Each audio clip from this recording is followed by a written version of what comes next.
Government leaders from the U.S., Mexico, and Canada are reviewing the trilateral trade deal known as the U.S Mexico-Canada Agreement, or USMCA. The current version was signed into law in 2020. Now the governments are deciding through a sixth-year check-in if the agreement should be extended for 16 more years. For Minnesota corn farmers, the USMCA is a very big deal.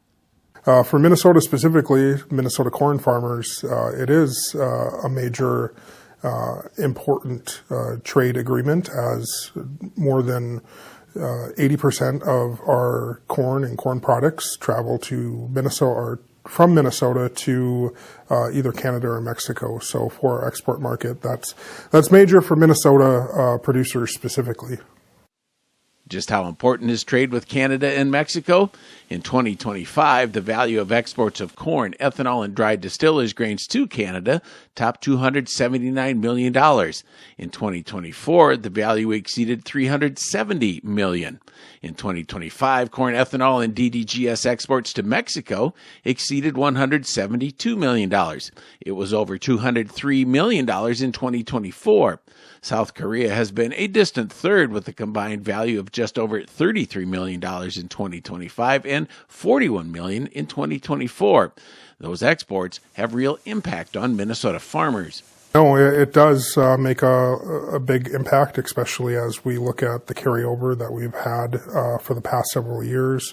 And it doesn't, projections don't look like it's going to get much better. So these markets are crucial at the farm gate.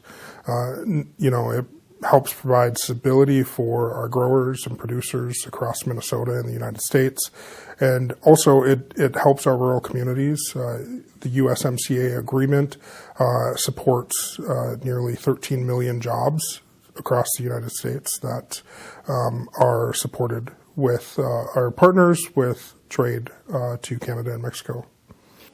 Trade moves in both directions. So while U.S. corn, ethanol, and DDGS are transported to Canada and Mexico, returning products also affect Minnesota farmers. The livestock industry is a good example of products going across the line multiple times. We're getting live animals from Canada, and then eventually that meat, pork specifically, is exported to Mexico as a big market for that. When you count all ag that relates to corn in Minnesota, it's like $1.34 billion last marketing year, and 59% of those products went to either Canada or Mexico. The USMCA is expected to be a high-stakes negotiation, with Minnesota agriculture carefully watching for the outcome. This is Dan Lemke reporting.